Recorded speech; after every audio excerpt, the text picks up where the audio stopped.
I'm going to demonstrate making a funnel tonight. And with that, I would like to call on Mr. Dave Kingsley to show what the normal funnels are. So we just add Dave in here. And so Dave is going to show us, the typical funnel that is made. That is not the type of funnel I am attempting to make tonight. Dave, thank you very much for that. I appreciate it. I had one. I turned it Monday night, and then I set it on my workbench, made a basic bowl, flipped it over and turned through the bottom of it, and I set it on the workbench. And from there, I discarded it into my garbage, and then from there, I emptied out my garbage bag because it was garbage. It was the day for the garbage truck to come through, and tossed it out and then come back in. I'm sitting here for like 20 minutes later, and I'm looking for that bowl that I made as a funnel. And I'm like, doggone it, I threw it away. So what we're going to attempt to make tonight are funnels. And so this is a funnel that I use for filling my flask.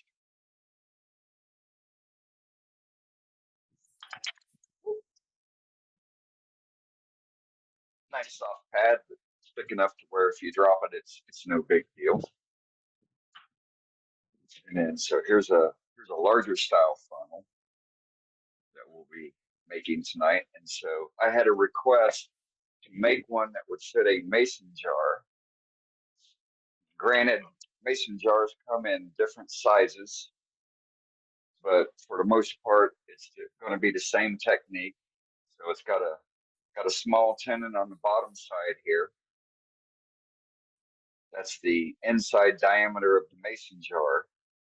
And it's got a wall that's kind of concave that allows the funnel to sit inside the mason jar. And if you want to make it bigger, you just use a larger size piece of wood. This is a piece of mesquite. Got to be careful here because I don't want to drop that glass. My wife's milk jar. She'll be really upset. But this is a piece of, I know I just said mesquite, but this is a piece of mahogany. It's probably 50 years old. And I ebonized it with iron acetate. Right through there, you can see the shadowance of that grain. That would not take, either side would not take the iron acetate. So that was kind of cool. And it's the same way on the inside. It just kept its orange flame all the way through. So that was pretty cool. And then here's another. This is one I did as a test run today. This was the end grain. Did some backhauling. I was trying to decide whether or not I was going to do that for part of the demonstration tonight. As y'all know, I normally do not turn off the side of the bed weight. I slide my headstock all the way down and turn from the end. But what I'm going to do is when I turn the vessel tonight, I will be turning on the opposite side when I'm hollowing this out. So hopefully that'll be a good technique. Other than that, you're just making a cup. You're making a tenon that's going to fit into your vessel. And again, if you want it larger, for whatever your purpose is, you just start with a larger piece of wood, so you have a larger opening to use it as that funnel purpose. But the rest of it, it's going to be the same technique. So once again, so here's one that fits into the mason jars that we have here. So let's get on with it. So we're going to start with a block of wood. So I'm starting with a piece of mahogany, 4x4, essentially. Found my centers. I'm going to put that between centers.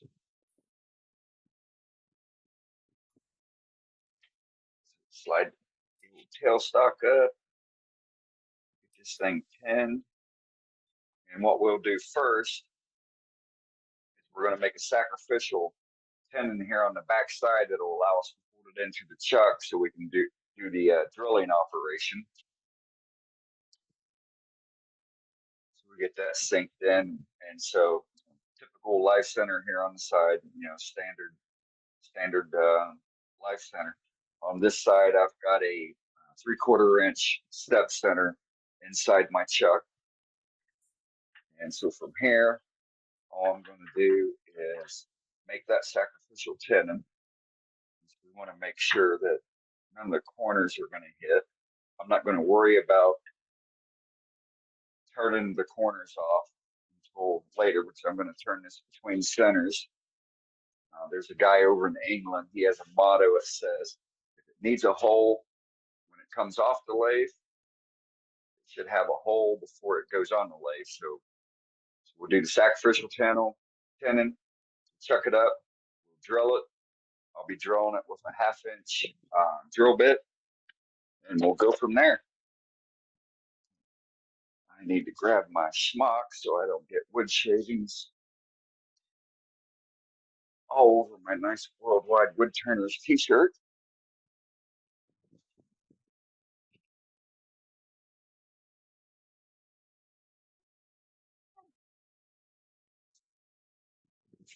Got the face shield.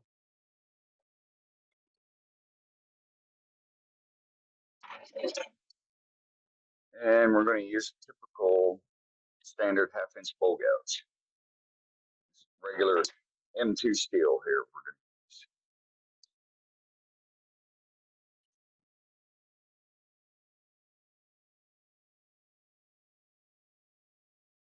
How am I sounding coming through? Is my fan coming through? Is my audio being broken up? I swapped your audio is fine. We do not hear the fan. Cannot hear the fan, so everything's good. It's not like what happened a month ago with the fan. Yep, oh, yep. You're sounds great. Okay, good. All right, so we're just going to come in here. We're just going to make a small tenon. Doesn't take much. You don't need a large tenon.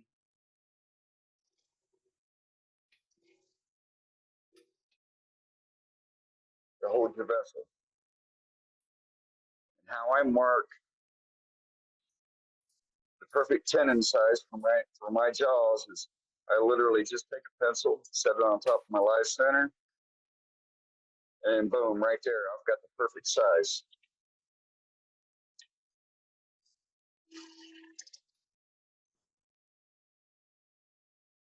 And we'll just cut that. And I'm probably going to go about 3/16 of an inch here.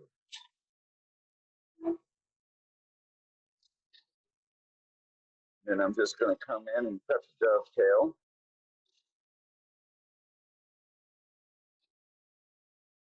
You could use your skew, you could use your parting tool, but you can definitely use your bowl gouge.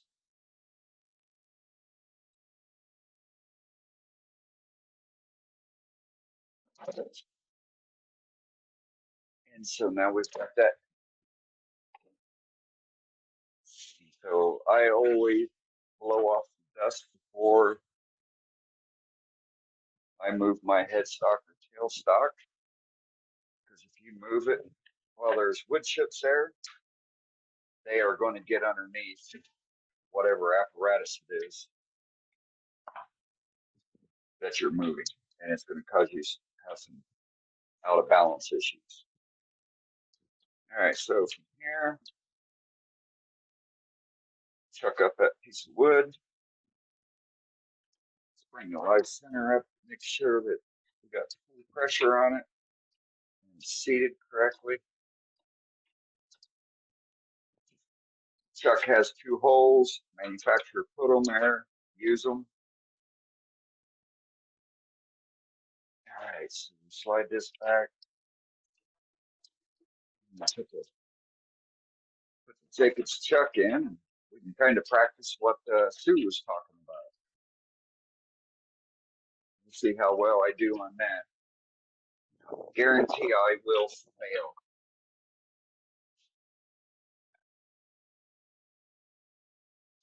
And so once again, so I'm going to use a 1/2 inch brad point bit. I'm going to drill all the way through, also making sure that I drill through the tenon. So I've already got a red line marked on my drill bit, so I know how far I need to go.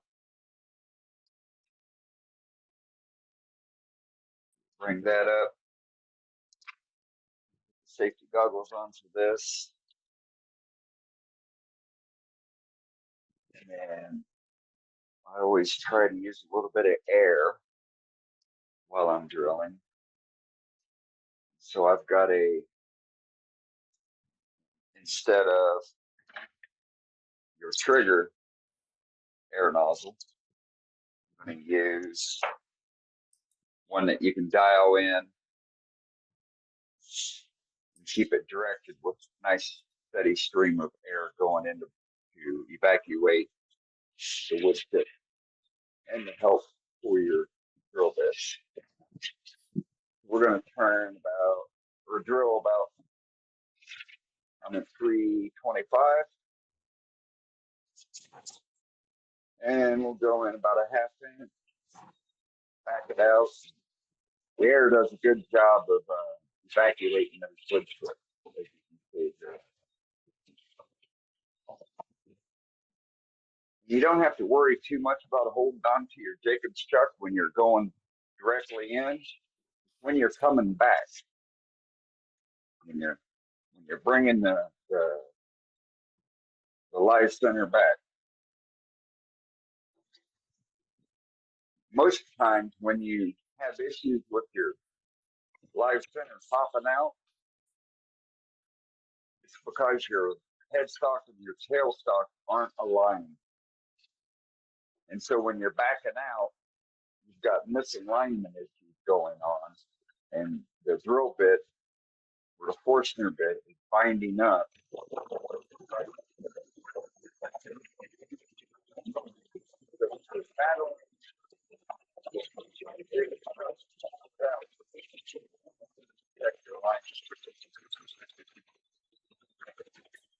Dane, your sound has just went wonky on us. I don't know if it's a microphone issue or the air or what, but all of a sudden we can't hear you.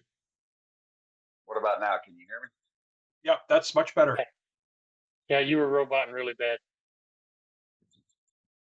Oh, okay. Yeah, so what I was talking about was with your live center. If you have an issue to where you're fighting your live center to keep it inside your chuck when you're backing it out, you got an alignment issue, because what's happening is your drill bit is binding up in the piece that you're working with, that you're trying to drill. And when you're backing it up, it's binding, and that's what's causing it to try to twist out of your hand or out of the live center.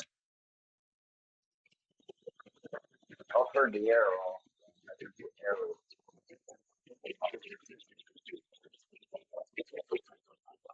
Almost. Now I'm going to slide the tail stuff forward so I can get some additional length here.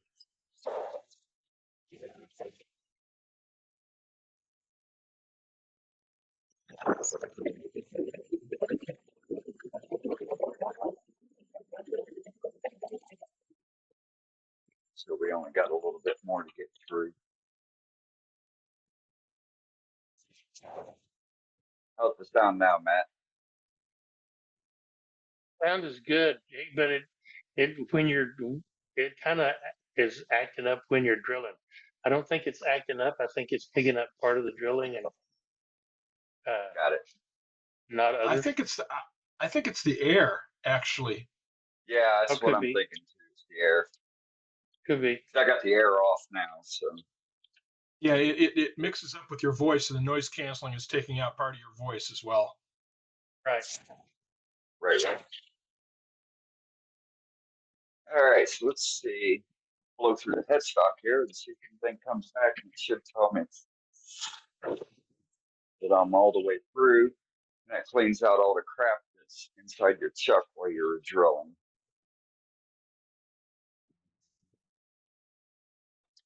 I didn't see anything come out, so I'm not sure if you're all the way through or not. But Oh yeah, I'm all the way through. okay, all right. Yep. All right, so now we'll take the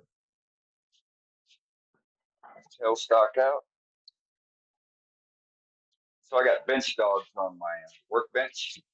And so what I do is I just set my tools like this, that I'm using for something or using often, and I'll set them down inside the bench dog.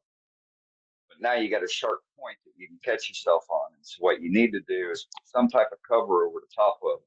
And old prescription bottles are a perfect item to prevent you from catching your arm on something and making a major boo-boo on yourself. Okay, so now we've got the hole drilled all the way through.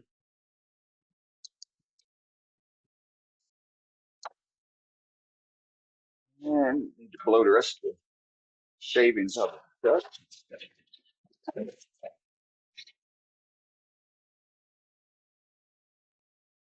There's the back side where it drilled through. Take the chuck off.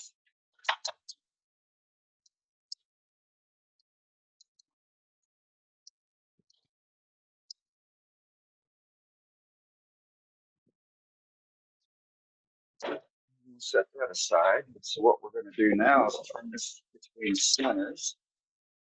And this will make sure that as you're doing the vessel, everything is all perfect with the hole it's been drilled.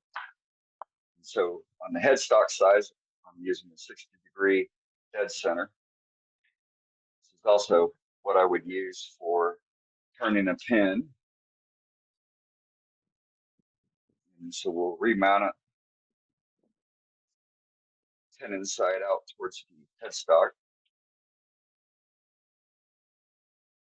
When you tighten that up, you don't need it super tight because you don't want to, once you start making the funnel end of it, and you're only going to have about 1/8 of an inch, if you got it too tight, then you're going to break that funnel end. Hey, Dane, Yeah. could you discuss a little bit about your choice of shape? Because like when I look at my funnel, my kitchen funnels, they're like conical or triangular with a 45-degree slope. So why have you chosen to do a cup instead? No particular reason. Okay. That's when I make a funnel, that's the basic shape. I'm wanting to use the least amount of wood for the function that it's going to perform.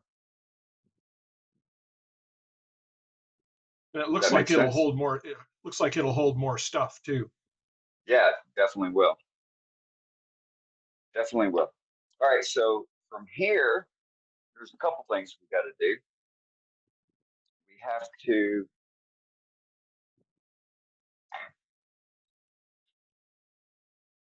So one, we've got to be able to set, and again, this is specific for the mason jar. This is what I was asked to do. So not only do you need to make the tenon base so it fits in the jar,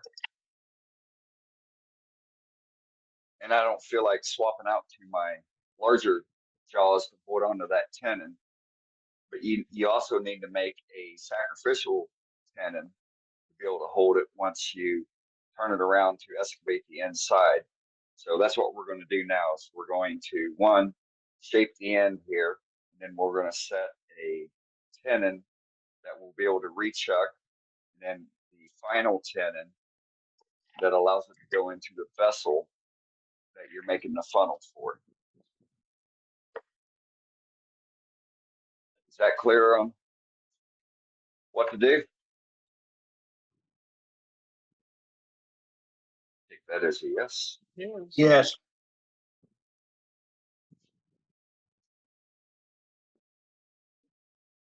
And so once again, we'll go back to the bow gouge, make sure everything's all tightened up. Up a little bit. So once again, when you're between centers like this, you should still be able to move your life center.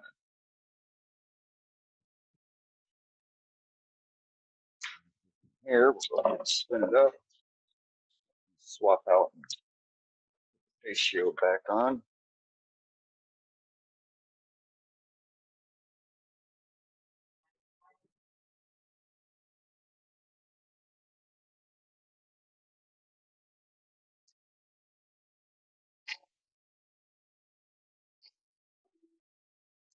We'll just, at this time, we'll take these corners off.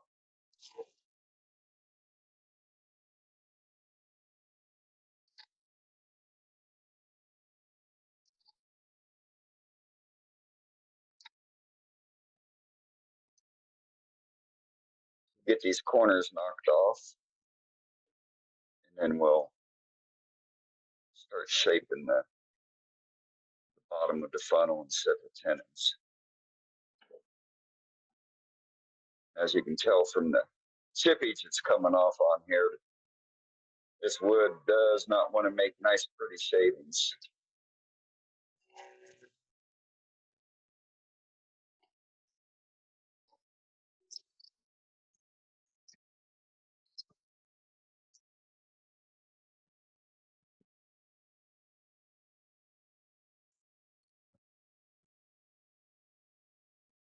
And when you're turning like this between centers, the lathe will let you know, the wood will let you know you're taking too big of a cut because it'll stall. The wood piece will stall.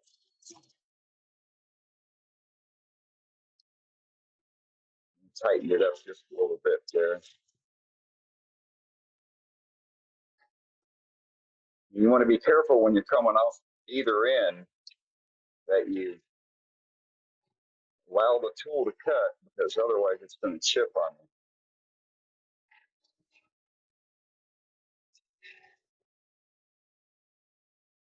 You should get us round here.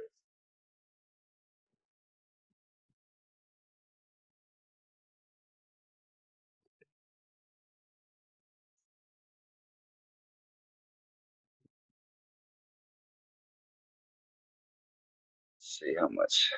That's a flat spot, flat spot. A little bit more to go.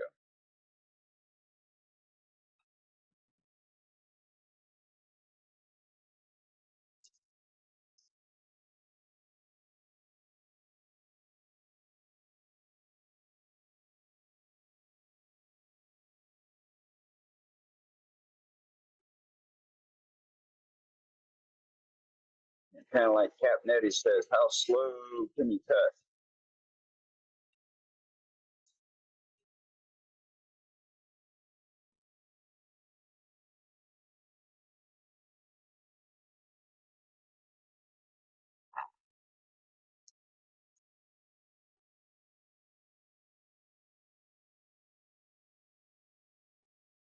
I got limited real estate here, so I don't want to take it down too much.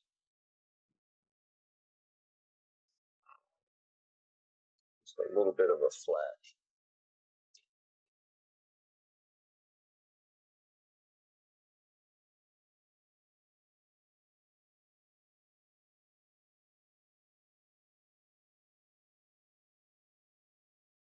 Remember, when you're turning, this hand here is only there to hold the tool onto the tool rest.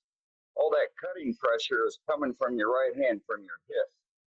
It is not, you don't move the tool with this hand here. Otherwise, you're going to create all kinds of ridges and bumps in your turning.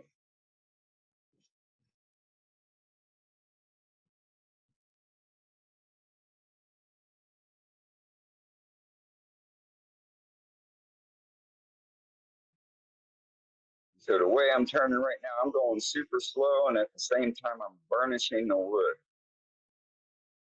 just to illustrate.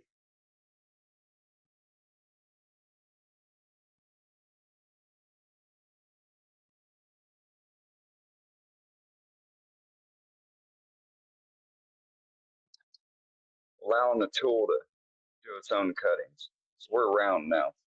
So from here, I gotta blow my mask off because I got a bunch of dust in it.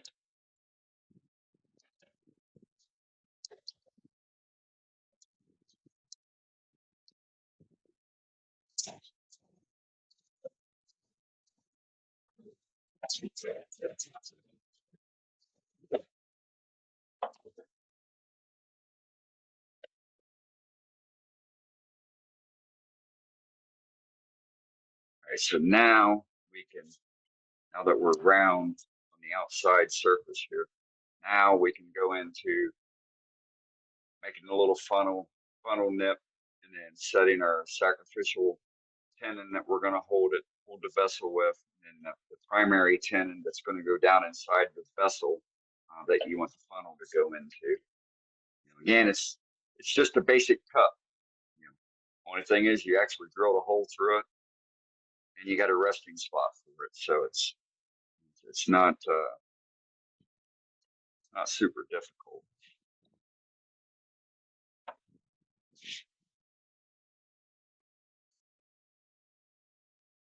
Or at least it shouldn't be. But we'll see if I can't make it difficult.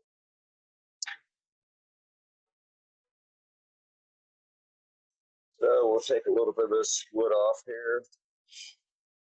Get ourselves a little nipple at the end, about an inch.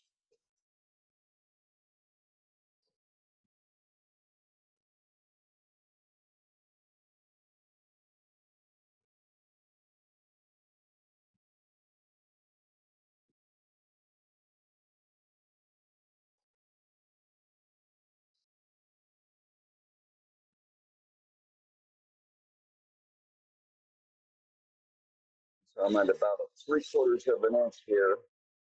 And I know that I'm going to have a sacrificial tenon that will become part of that nipple. So I'm pretty good with where I'm at right here. And I know on the inside of my chuck, I need to be about 7/8 of an inch for that nipple to pass through, while at the same time being able to attach to the tenon, the sacrificial tenon we're going to turn.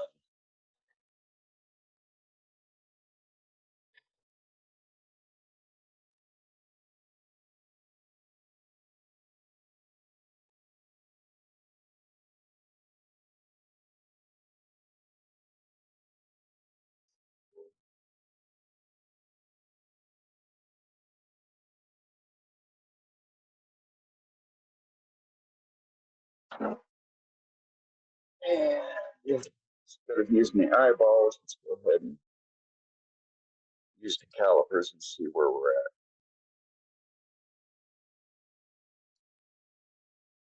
15/16. We just take a little bit more off of there. So with that, I'm going to use a 3/8 40-degree grind. Yeah, let's do that.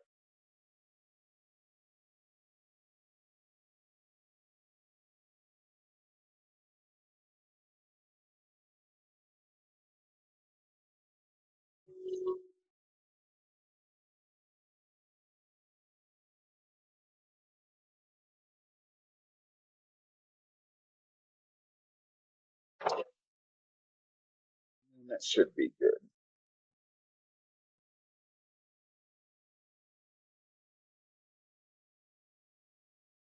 Yep. 13/16. So close enough. So now we got to do our tenon. How are we going to mark our tenon? Well, we can't do it with this method because I need to have a tenon at a minimum of 2¼ inches to allow for that nipple to fit through the inside of my chuck. So you're going to have to calculate, or take a look at your chuck, based upon its size, so you can actually get still get a proper tenon for proper holding purposes in your chuck, to determine what that thickness is going to be. But for basic, for the majority of the standard jaws, if you're at 3/4 to 7/8 of an inch, you'll be perfectly fine. And all you got to do is set a 2¼ inch tenon. That makes sense? Sound good? Yes. Yep. Tough crowd. And so I got it set at 2¼ and all I'm going to do is visually line up where these two would hit on the back of the vessel here. And I'm only going to be touching the left-hand side. If you touch the right-hand side, you're going to create a little dagger. It's going to come at you.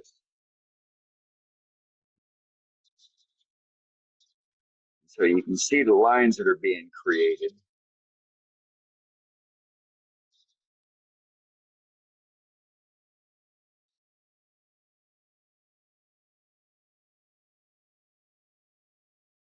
And once those lines match up,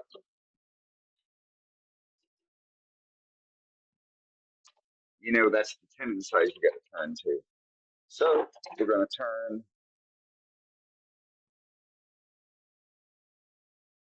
to this line that we just marked out here from the calipers. Grab the toothbrush and knock out the muck that marred up on the inside of the bevel. I haven't turned much mahogany, but it seems like every time I turn it, it always gathers inside the flute. I don't know if that's a normal thing for mahogany or not. If anybody has any say on that, I'd like to hear it.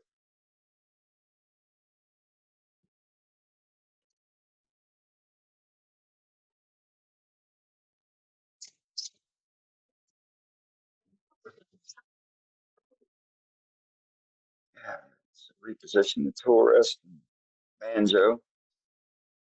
So once again, we're just going to turn a real small tenon, 3/16 of an inch to a quarter.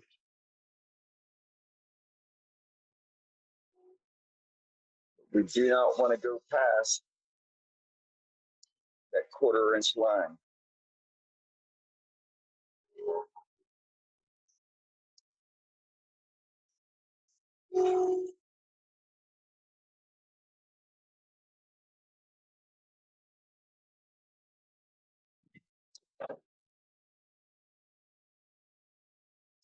Then I'm going to take my 1/4 degree 3/8, clean that tenon up.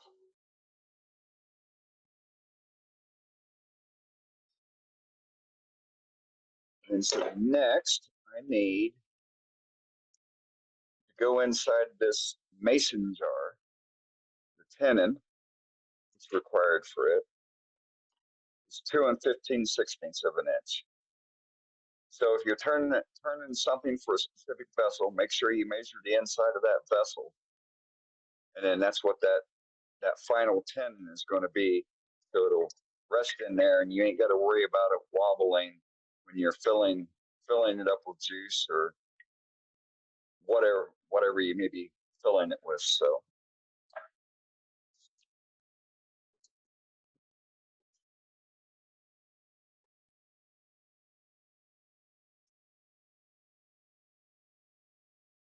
and so we'll take our calipers and we'll set that to 2 15/16.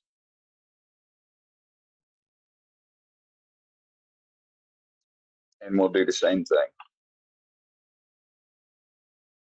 Try to line those points up as it's spinning. Left hand side, we'll do the marking.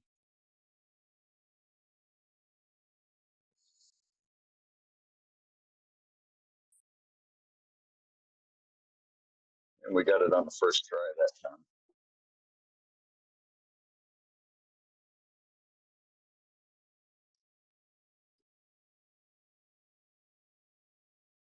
And of course, turn everything off before you move your tool rest. Right, Sue? That's absolutely right. So now we're going to set that tenon. It's going to go inside the vessel. And so anywhere from 5/16 to 3/8 will be just perfectly fine. And it does not have to be a dovetail tenon. Just do it straight in.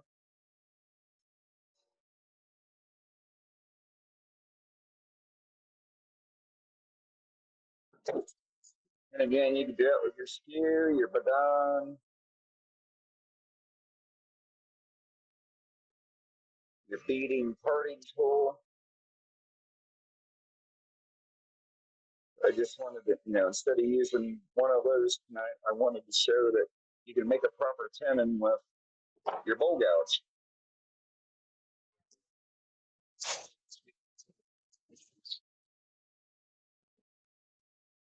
I tell you what, as far as mahogany goes, I'll tell you right now, I do not like turning it.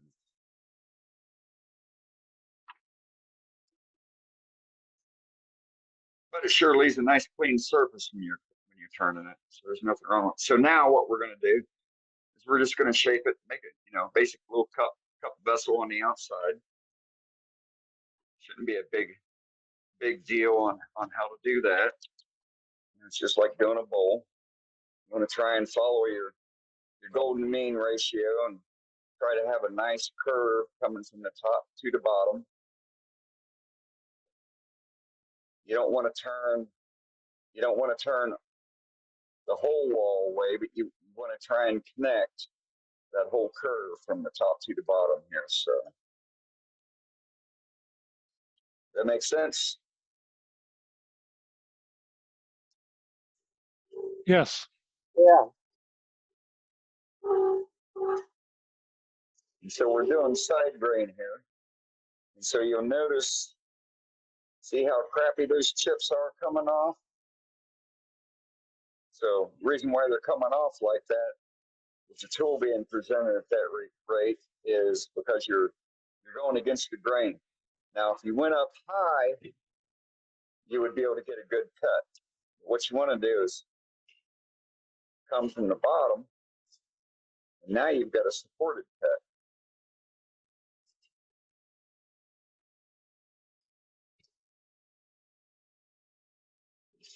Start doing this curve all the way around.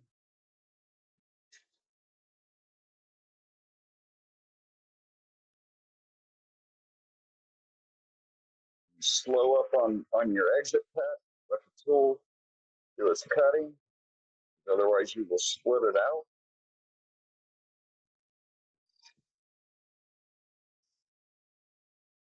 Take one more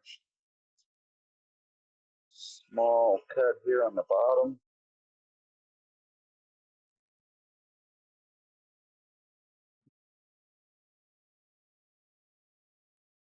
So now here's the beauty of turning between centers. At least to me.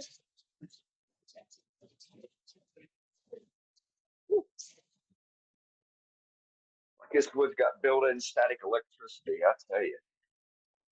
Mercy my. So if I'm turning right here, so now I'm trying to get up to the top, and trying to get a nice complete tool rotation to the front, but I can't do it because I'm up against the headstock. And so the beauty of turning between centers is you just back off your live center and you flip it around. That's almost cheating. It is almost like it's a cheat code. I like, Remember. Captain. I like turning mahogany, but I was getting my mahogany that was maybe seasoned 30 years. It was old handrails out of buildings, and it was, I exposed the exterior, and it had lost a lot of the oils. It didn't cling to tools, but it tooled very nicely. But newer mahogany I got, the oils clung to the tools, and it didn't. It was hard to dress out. You had to keep the tools. My tools had to stay really clean, which meant cleaning the tools often to keep the stuff from clogging on them. Yes, it's pretty bad. In fact, this thing's already cracked just from taking it off. A crack appeared, and I'm 1/8 of an inch thick here. So all I'm going to do, just so I can get by, it's no problem here. We're just going to apply a little bit of Parfix 3408 in there. It's going to wick down in there. This wood is, God, it is so dry. It's Brenda's magic formula. Yes, sir. You go ahead and hit it here with some Celerant.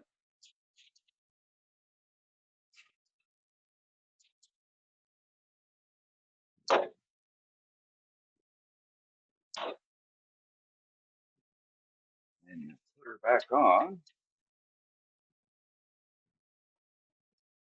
So once again, this is where the light touch comes in. So you can see this. It's barely holding. So what do you got to do from here? You got to let the tool cut. It's imperative.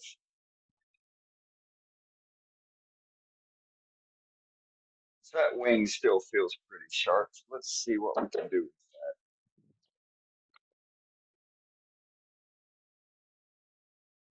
that. And then so the other trick you can do to identify, if you can't see them, maybe your eyes are failing. I know for me, I'm losing part of my nearsightedness. But if you take some chalkboard chalk, just regular school chalk, and you highlight color, go like that over your vessel, and it'll identify the humps that you have. So I've got one right here in the center. Of course, you can't see it now because it's whited out. And I got one right there. And so we're going to do a eye shearing cut and see if we can't get rid of it. We're going to start from the back and go to the front.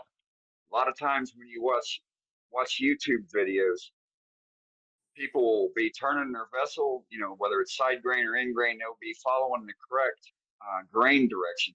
But then when it comes time to do a shear scrape, they'll go the opposite. They'll go against the grain, and they'll just keep going, and the next thing you know, they break out the 60 and 80 grit sandpaper to get everything sanded flush. Hey, So, Dane, yeah. you couldn't re-chuck that on that lip you made to fit that jar? I'm sorry, say again? You could re-chuck that on that lip that you made to fit that jar? Yes, if you had larger jaws, you could. And then so I do, so my, this particular chuck is a Vicmar VM120. So it is large enough to chuck that tenon, but you're going to have the telltale signs of where you chucked it because it dug in, because it's only holding that piece on those 8 points of contact. Yeah, I'm just thinking Granted, about the crack you got in that one there. Oh, no, this will be fine. We'll get through this. It's no issue. But yeah, I mean, you can overexpand your chuck, but the thing of it is, you're only holding it in eight spots, and depending upon your turning, you could get a catch, and that thing will blow out easily. And so, anytime you chuck a piece, and you got 8 little corner dots in your tenon was entirely too big. Hey, Dane, Yes, sir. didn't you make a temporary chuck? Temporary hold for the chuck? I made a temporary tenon that's going to Yes. fit properly. That's going to fit properly into the chuck. That's what I did earlier. So why wouldn't you be using it now? I am going to use it. The question was, could you use the main tenon and chuck on in? Okay. So I was just explaining that. That's why I made one doing it incorrectly with an oversized tenon to illustrate that it's only being held by 8 points of contact.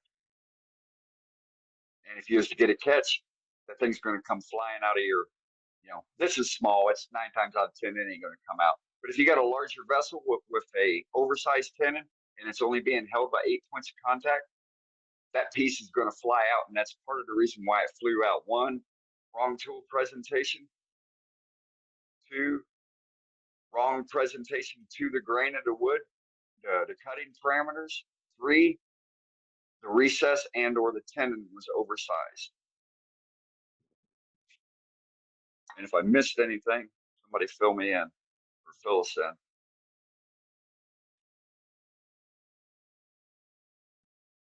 Okay, so now we're going to go through here and we're going to turn off this high spot I got. I got 2 high spots. And so I'm starting with my gouge. And I'm going to be cutting with the bottom wing. And I'm going to be cutting about 10 o'clock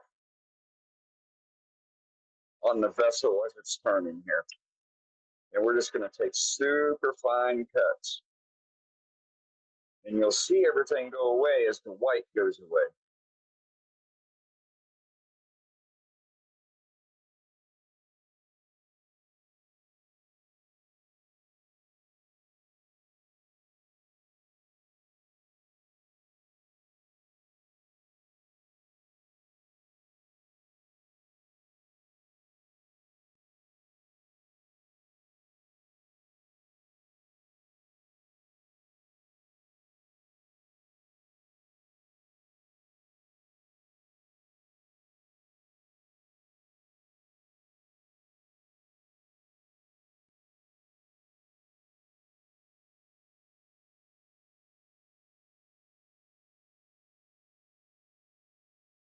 That's like a baby's butt.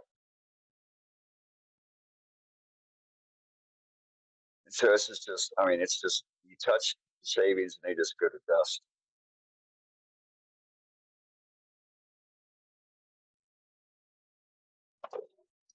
And so now we're good on the outside. Now we can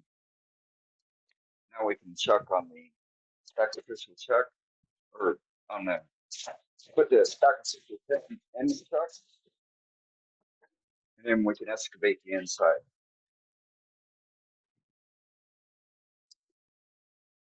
And the crack held up because I barely had tension going on between the two.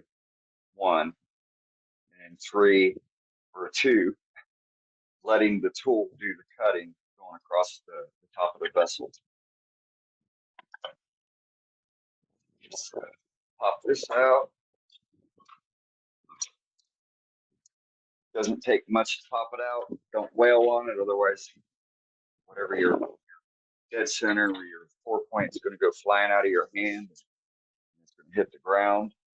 You don't want that. Go ahead and take your live center out. That way you don't have that elbow pointing spinning device stab you later on. Let's get the chuck on.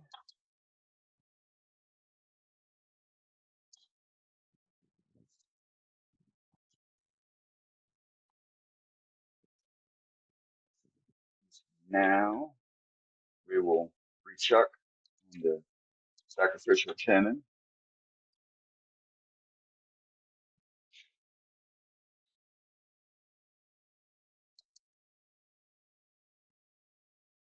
And the chuck's got two tightening holes. Make sure you use them. Manufacturer put them there for a reason. They know better than the rest of us. And so now we just excavate the inside, which is atypical of any bowl or cup. So I'll do the majority of it here, turning like standardly. And then we'll try to turn off the backside and see how things go that way.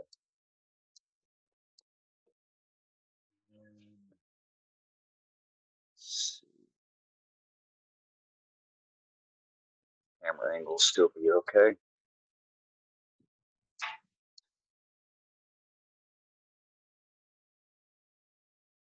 So we're going to come in and face this off and make sure everything's nice and tight.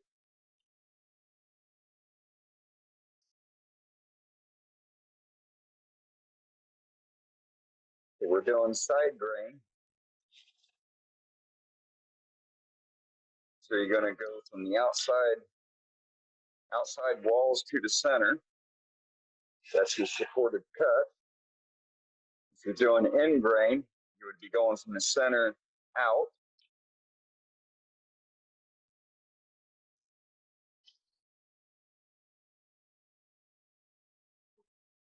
Now we'll just turn to the center here a little bit.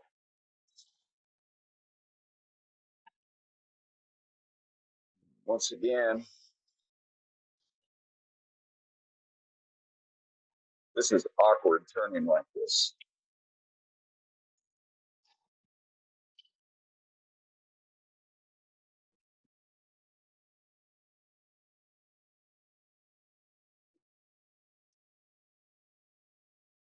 Slide the tailstock down a little bit.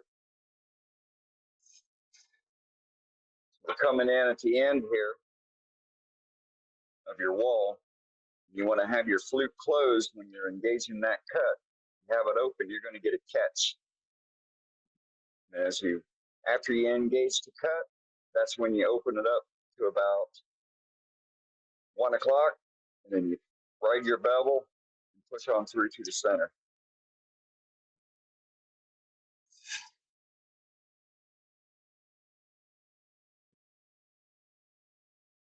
And I am taking a heavy cut.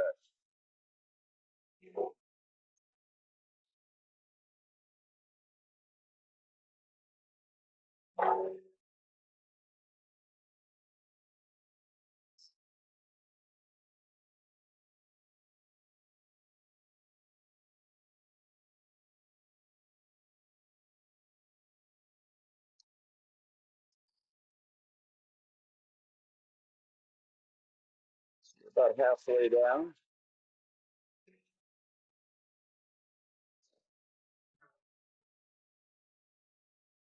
Now I'm getting a little bit of bounce on my tool.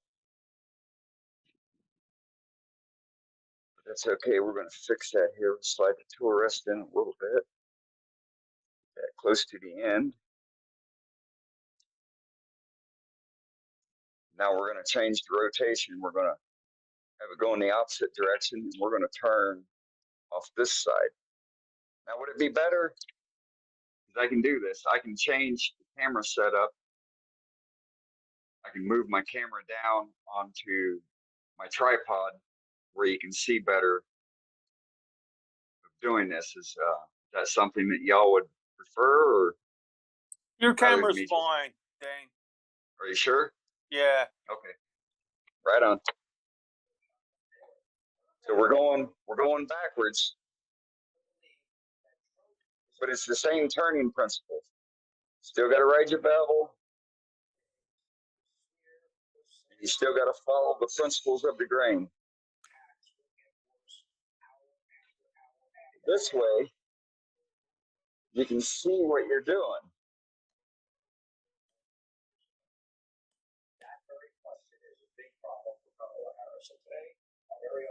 My life center is still in my way. And I don't like that I don't have my tool on my hip. So Vice President Kamala Harris is going to be here tonight. So you're going to be watching, right? Yeah. And so this goes without saying for any vessel that you're doing. You want to turn your outside wall dimension to the final dimension and be done with it. You don't come back and touch it again after you've excavated the mass on the inside, because what's going to happen is once that mass has gone on the inside, you're going to have flex on the outside of the vessel. Might be 1/32 of an inch on one side, but it's going to be spinning oblong. And if you try to come back up here, that's what's going to make you create those ungodly tool marks that you sand forever trying to get out. So you want to get your wall dimensions set while you still have the majority of the mass in the center of the vessel that you're doing. And so I have a nice little tool mark here. And so what I'm going to do is use a box scraper. I'm going to come in and Those clean that up. vibrations are best case scenario, Dane. Say again? Those vibrations are best case scenario. Yeah, true that. Worse, it blows up on you. Don't ask me how. I Yeah, know. exactly. It's going to catch and blow up on you. Thanks for pointing that out, Billy. So we want to make sure we're going in the right direction here. I'm just going to come right straight down, and I'm looking at the wall on the opposite side that I'm cutting.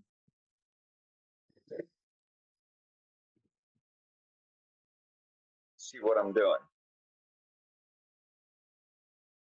Because if you look at where you're cutting, you're not going to be able to see it because of all the shavings that are there. So I'm going to change my direction. And I'm going to pick up that ridge that I left from the box scraper.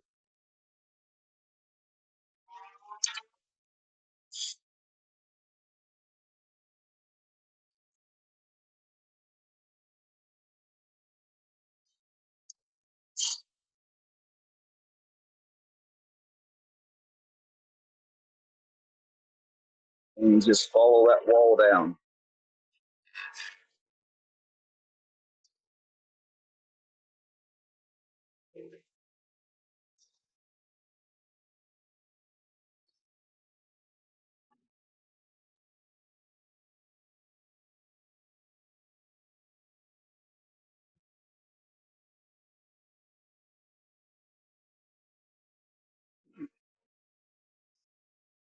And so you guys have heard me talk about it in the past. If you got a rheometer on your lathe, instead of hitting that hard stop, make your lathe come to a quick sudden stop, then having to worry about your chuck spinning off because you don't have no grub screws in there. You use that little dial and you turn the speed down. And you allow the internal brake of your system, or just the speed control to slow things down. You don't need that grub screw in there when you're turning in reverse. And if your chuck is coming off when you're spinning in reverse because you're sanding, there's something drastically wrong with your lathe. Okay, so we're about right here.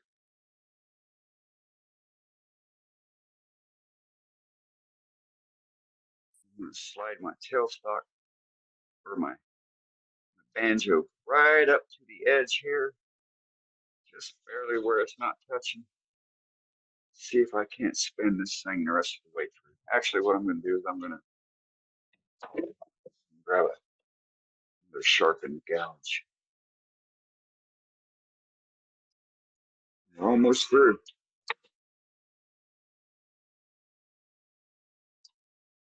It's funny, I've heard no questions about what speed you're turning at.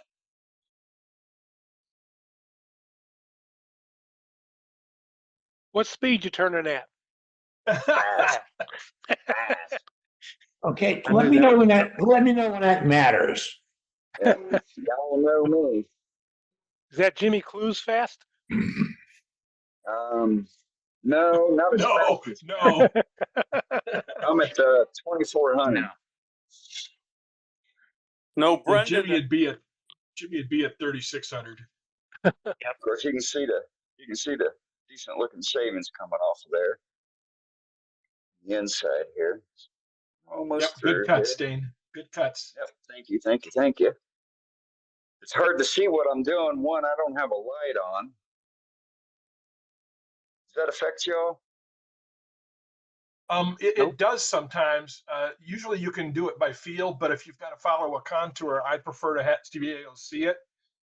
Cindy Well, Drozda's got a really, Cindy Drozda's got a really great one that's got a magnet that goes on my tool rest. Yeah, so I don't have a light on right now. So if I do turn the light on, how does that look? Does that affect you? No, No, it it's looks fine. just the same. it's fine. Okay, great.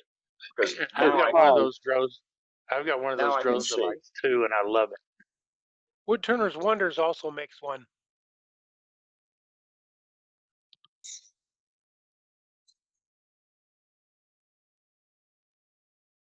So I'm just following that contour and raising my elbow to move past my live center.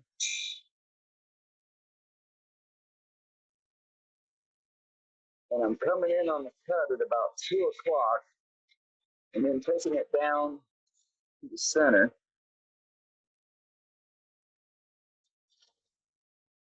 Where that hole is that you drill. You got to be mindful. You don't want to go too deep because you also want to have a little bit of mass at the bottom, so you got that weight. You ain't got to worry about it tipping over when you're pouring stuff into it. So I just need to take a little bit more off here. So normally I would, at this time, normally I would grab my box tool rest, put on.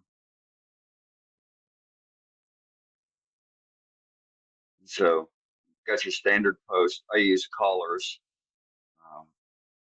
for the primary tools that I use. It automatically stops at that height that I need it to be at.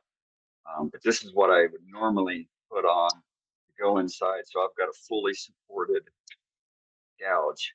I don't like turning anything greater than inch and a half off of the tool rest.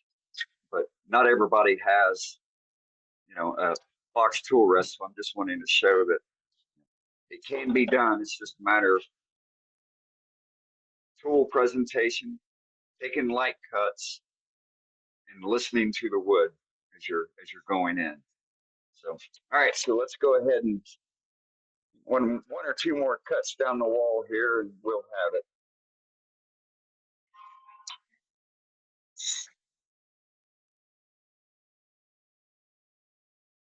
And when I mean cuts down the wall, all I'm doing is lighting my bevel,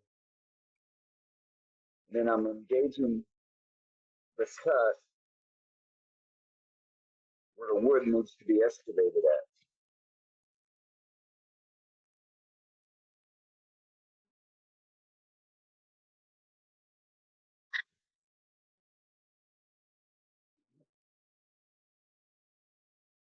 So did y'all see that? See what happened? So based on my grind, which is somewhere around between 50 and 55 degrees, by the time I got down to the center, my tool is up against the wall. So I can't turn anymore properly. Like you can hold it out, and then you're just floating the bevel and cutting on the tip.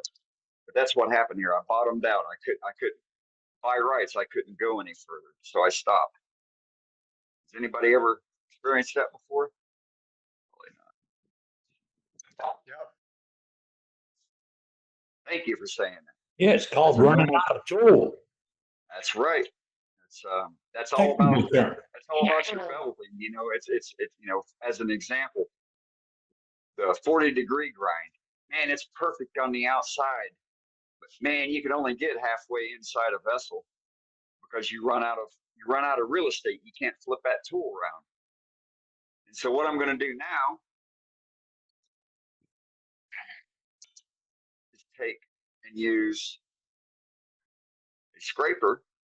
And I was asked before on my last demo what grind bevel that I had on my round nose scraper. And so I measured it this morning, and it's 61 degrees. So now we're going to go in here, and we got an 1/8 of an inch, about 1 1/4 inches in the center that we need to remove, and the vessel is done. And so we want to make sure that we're going in the right direction.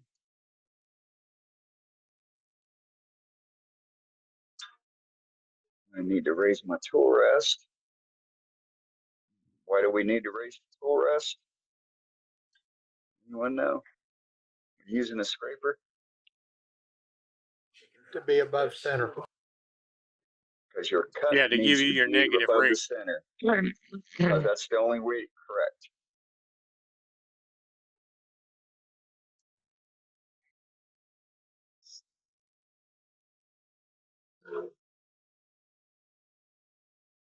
Be careful, you start talking common sense. These specialty tools will go out of wire. Yeah, Yeah. right. Once again, I'm looking. Ball end mill, guys. Ball end mill. There you go.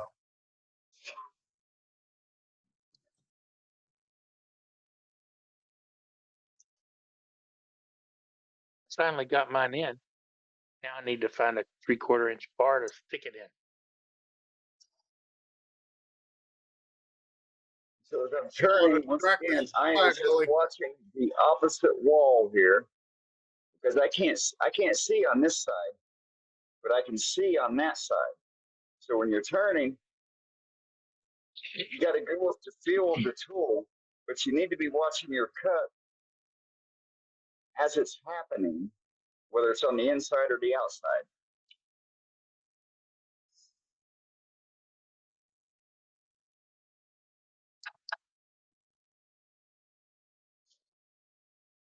All right. So we're done with that end of it. Yeehaw.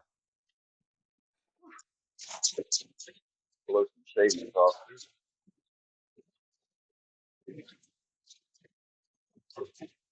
So if you wanted to sand, go ahead and sand. Get a good finish off the tool. And it's a funnel. If you're going to sell them, by all means, go ahead and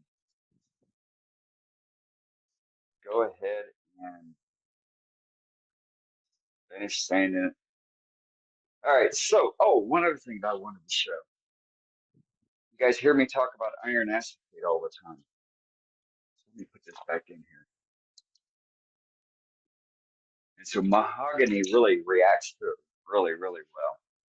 And so for my iron acetate solution, I take a file, I take a piece of mild steel stock, put it in the vise, and I take the file and I file off some shavings. And so this is a 6-ounce bottle. So I fill it up, a little over halfway. So that gives me about 4 ounces. And I put in about a half a teaspoon of those metal shavings with cleaning vinegar, not vinegar from the house or apple cider or any of those tricks. Go to the store, the cleaning department, and get the cleaning vinegar. It's got a higher acid rate in it. It's about 35 or 65% stronger. I can't remember what that ratio is, but it's way stronger. You put those mild steel shavings in there, and that stuff will be ready to use within 3 hours. And all I Why do, don't you use steel wool? because it doesn't work as good, and you got to clean it. It's not 100% steel. So here you go. That may be why mine didn't work so well. Yep. Yeah, you've got to soak it in acid. A couple different, at least 2 acetone baths just to get the oil out of it. Yeah, But I didn't think about that. I didn't clean it. But it's not 100% steel either. Carbon, with a high carbon content. So you can see how that's just turning black. And again, that's all this was. Coated it with wiped it on while it was running, and let it dry. It was, it looked like that in 5 minutes. Okay, so now how do we get rid of that tenon on the bottom? We don't have a chucking point here on the front. Oh no, what do we do? There's a couple different things you can do. You could put it on the front of your chuck. Let's see. Well, yep, it grabs. Or for other items, Jam chuck. yeah, you could do a jam chuck. But you can use this thingamajig, whatever in the hell it's called. Help me out, Billy. Screw chuck. Woodworm screw. Worm screw. There we go. Put your worm screw. Woodworm screw. Yep. Make yourself a piece of solid ply disc. Put yourself some padding on. It's got some silicone ESD. Came from mats that go on an e-wax. So I've got that adhered to the back of a solid piece of 1/4-inch plywood, and screw that puppy on. And so, as long as the vessel is less than 7 inches in diameter, and the top of your vessel is flat, put that on, got your chucking point, and you got a full-time automatic, always prevalent.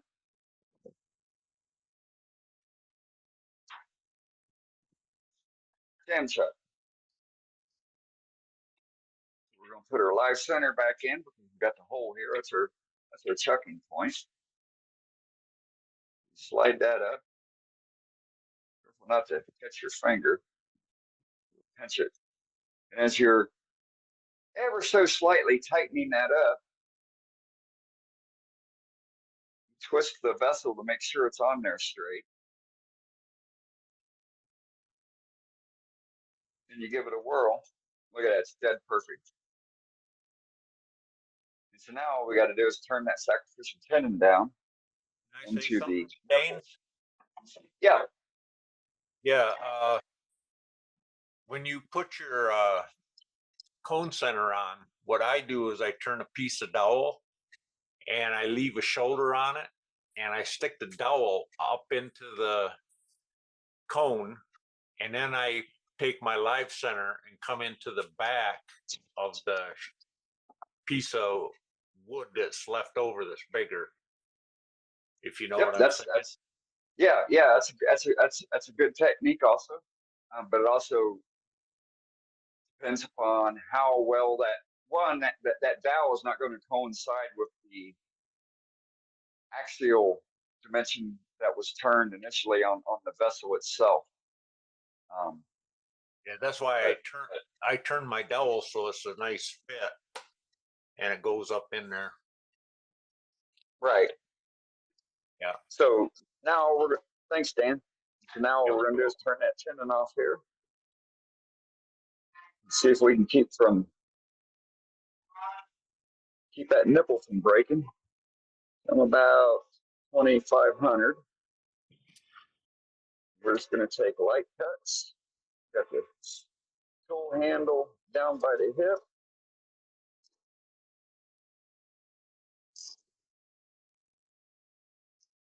Seems to want to cut better going towards the headstock. Imagine that.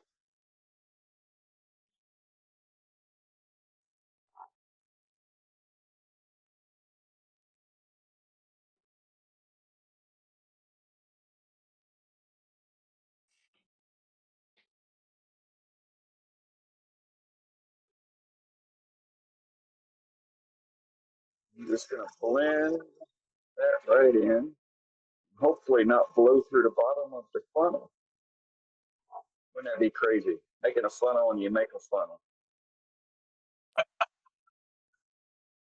If it holds together, it all works. It's like a double purpose project. Right? Man, that wood just jams up inside your flutes. Yeah. But hey, that's what toothbrushes are for. Look at it this way, Dan. You could have an addition for the recovery. Yeah, right. Yeah, okay, yeah. So take a magnet, glue on the back of a toothbrush, and you've always got a little mini brush available for you. Do the same thing with your pencil. Put a little magnet on it, and you always got it. Tom Hatch is gonna want rights on that. Tim You Hatch. can have them. Okay. All right. I just got a little bit here to turn off. I'm gonna grab my 40. Tempting fate.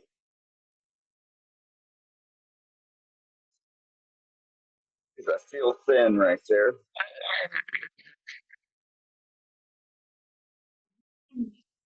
I can hear it singing.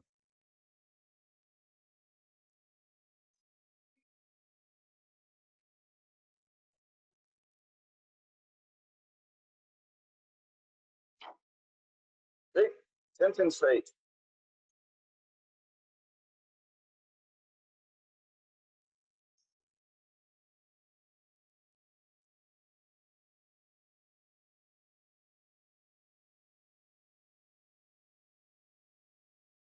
All right, let's see where we're at.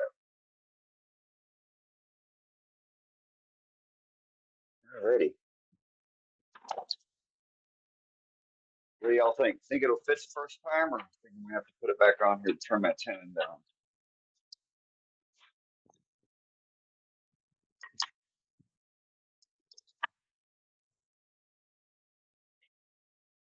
There we go. Dan, what Now you got to. that you put on your plywood? So it's it's a silicone mat. So this is Okay. something that was manufactured for the Defense Department, but it was something that failed quality and stuff like that. I took home. Got it. But yeah, it's just a solid silicone mat. I got a 19 and 15/16 inch disc as well, that I use for larger vessels. The same thing, but this way, that silicone, it grabs onto it, Yeah. your vessel, and so again, this is just another way to true up a bottom or remove a tenon, or It's a great idea. do whatever. Sue, besides. I got a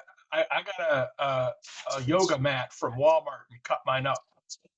So when you go look for a yoga mat, you just look Yeah. for something that's got a really good, consistent flat surface, and that'll work. Right. Okay. Yep. Well, I was thinking of using I got a roll of the mat you put in toolboxes. I was thinking of cutting that. up. That will work too. Router pads, Yeah. as long as it's a thin router pad. But yeah, anything like drawer liners, silicone drawer liners.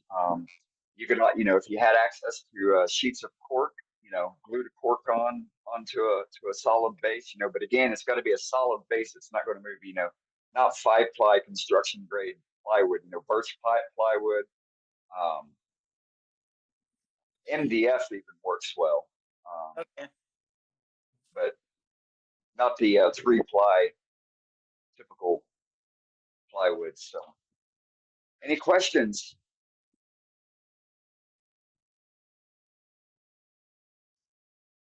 No, I kind of liked it. Just Good Oh, job. cool. Very good. Hey, Oh, great Good video, job. Dan. Good job, Dane. Do you ever Thank you, Billy. What? put a finish on them or not? On the outside, every now and then I will, but the inside I'll just leave as is. Turn it with solid hardwood, and you're good. It's gonna gather. For us, we use funnels for outside of my booze funnels. We need it for our orange juice and our grapefruit juice that we crush every year, from our fruit trees. So Okay. they come in handy for that. And I've got smaller ones that go into half-gallon Tropicana glass jars with Strauss milk, half-gallon jars, which is a 32 millimeter tenon that goes down inside, the glass jars for it. But yep, that's how you make a funnel that's actually purposeful. Great. Nice demo, Dane. Nice demo. Yep, very great you all. job. Great demo. Great demo. Why Awesome. didn't you go through the bottom of it? Huh? I'm goofing with you. Oh yeah. Okay, yeah. I hear you. Right? Like I said, I was pimping fate here, but yeah, not too bad. If you make the hole bigger, the stuff you're trying to put into the mason jar with it goes in faster. See? Well, that's true, but we also put screens in there to further catch the pulp from the citrus. Ah. So you Well, fill it up, it and it was allows it time to go through. It's just a process. I got a big press, cast iron. You squeeze half at a time. So it's a weekend project. When Tina and me are doing the fruit juice. So, but it's definitely worth it. So, all right, cool. No questions? I don't Swing see back. none. Hey, Dave, I got a question for you. Yeah. When you're bringing in cutting the cut. Now I've predominantly used carbides, but I've recently been switching over to more traditionals. Your presentation going in, where you say you're hitting on the right as you were going in. So when you're Yes. cutting in, you're actually, are you turning as you're going in, So or are you using the same degree the whole way through? no, I'm using the same degree the whole way in. Okay. And so part of the problem reason why I caught at the bottom. We can't see you. Yeah, I know. Let's switch. Hold on, I'm gonna Dane, switch. Yep. I got you. Thank you. So part of the problem is the shape, so it's got a curve to it. So when I was trying to get into the bottom, that's when I was hitting the wall. And that would make no difference if you were turning on, the traditional side going in, as opposed to turning on the opposite wall like I was showing how to do it. You would still hit that wall. But you're using carbide. And so are you using the round Yes. cutter? So what I would recommend, do you have reverse on your lathe? Yes. So I think part of the problem is you're not able to see what the cutter is doing, and that's what's hanging you up on it. So try doing it on the opposite side. You're coming in with your carbide, round carbide.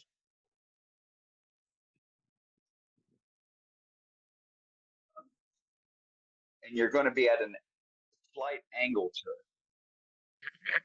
Yep. Something like that. Right. So you're going to be Keep trying, Al, presenting you'll it. get there.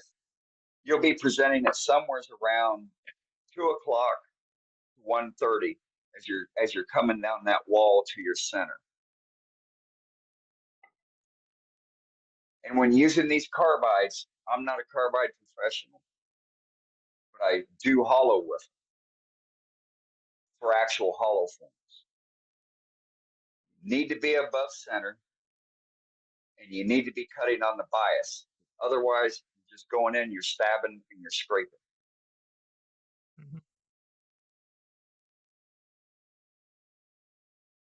Okay. If that makes sense. Sure. Yeah. Yeah. Thank you. Yep, you're welcome.